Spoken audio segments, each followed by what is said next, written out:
जय माता की प्यारे दोस्तों, कैसे हैं आप सब। आज हम भगवती देवी के सुकोमल चरण कमलों में प्रणाम करके दुर्गा सप्तशती का 8वां अध्याय आरंभ करने जा रहे, रक्त बीज का वध। आशा है आप सब जुड़े रहेंगे। जय माँ भगवती, जय माँ भवानी। ऋषि कहते हैं, चंड और मुंड नामक दैत्यों के साथ साथ बहुत सी सेना का संहार हो जाने पर दैत्यों का प्रतापी राजा शुंभ अत्यंत क्रोधित हुआ और उसने दैत्यों की संपूर्ण सेना को युद्ध के लिए कुछ करने की आज्ञा दी। भयंकर शासन करने वाले दैत्यराज शुंभ इस प्रकार आज्ञा देकर स्वयं भी अपने शस्त्रों सैनिकों के साथ युद्ध के लिए चल दिया। दैत्यों को इस भयंकर सेना को आता देखकर चंडिका ने अपने धनुष की टंकोर से पृथ्वी और आकाश के मध्य भाग को गुंजा दिया। हे राजन, इस प्रकार देवी के सिंह ने भी बड़ी भारी गर्जना की। फिर अंबिका ने घंटा बजाकर उस गर्जना को और भी बढ़ा दिया। धनुष की टंकोर और सिंह की गर्जना एवं घंटे की ध्वनि से संपूर्ण दिशाएं गूंज उठी। उस भयंकर शब्द से काली ने अपने विकराल मुख को भी फैलाया, जिससे वे विजयी हुई। उस शब्द को सुनकर दैत्य सेना ने चारों ओर से आकर चंडिका और सिंह और काली को क्रोधपूर्वक घेर लिया।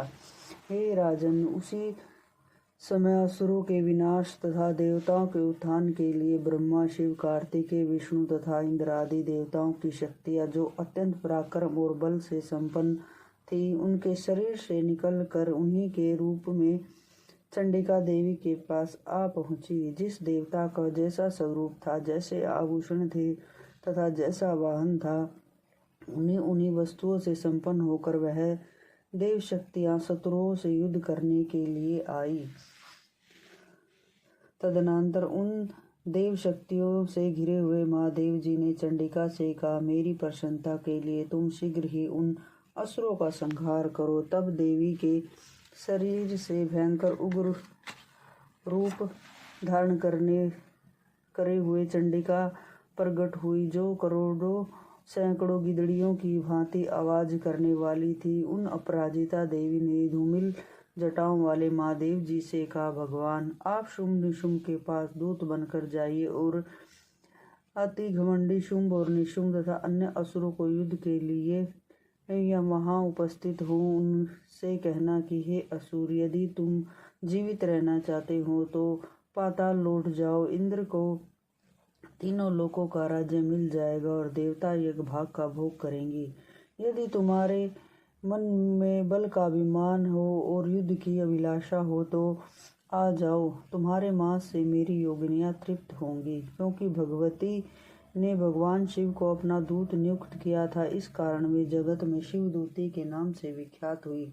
भगवान शिव के मुख से देवी के वचन सुनकर महादैत्य अत्यंत क्रोधित हुआ और जहाँ कात्यायनी विराजमान थी उस ओर बढ़े। इसके पश्चात उन दैत्यों ने देवी के ऊपर बाण बरसाना आरंभ कर दिया। तब देवी ने भी खेल खेल में धनुष की टंकोर से छोड़े हुए बाणों द्वारा दैत्यों के चलाए हुए बाणों, शक्ति और फरसों को काट दिया। फिर देवी काली उनके आकर अपने त्रिशूल के प्रहार से शत्रुओं को फाड़ती तथा कटवांग से कचुम्बर निकालती हुई क्षेत्र में विचरने लगी। ब्रह्माणी देवी जिस ओर जाती अपने कुमंडल का जल छिड़कर शत्रुओं के तेज और पराक्रम को नष्ट कर देती। महेश्वरी ने त्रिशूल से, वैष्णवी ने चक्र से, अत्यंत क्रोधित हुई कुमारी कार्तिक की शक्ति कौमारी ने दैत्यों को मारना आरंभ कर दिया। इंद्र की शक्ति इंद्रिन के प्रहार से सैकड़ों दैत्य घायल होकर रक्त बहाते युद्ध भूमि पर गिर पड़े। वराही शक्ति ने अपने थुथुन की मार से अनेकों दैत्यों को मार डाला और दहाड़ों के अग्रिम भाग से कितनों की छाती चीर डाली तथा अनेक दैत्य चक्र द्वारा काट डाले। नरसिंह शक्ति अपने नखों से अनेकानेक दैत्यों के विदीर्ण करके खाती तथा आकाश तथा दिशाओं को गुंजाने वाला सिंहनाद करती हुई युद्ध क्षेत्र में विचरने लगी। शिवदूती के प्रचंड अट्टहास से भयभीत हो अनेक असुर युद्ध भूमि पर गिर पड़े, जिसमें शिवदूती ने उसी समय अपना ग्रास बना लिया। इस प्रकार क्रोधित हुए मातृगणों द्वारा विविध यों से बड़े बड़े असुरों का संहार होता देख दैत्य सेना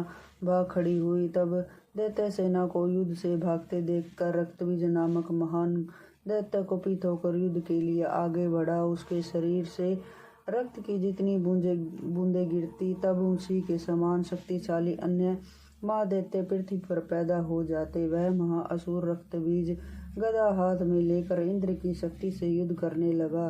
तब इंद्र ने अपने ब्रज से रक्तबीज पर प्रहार किया।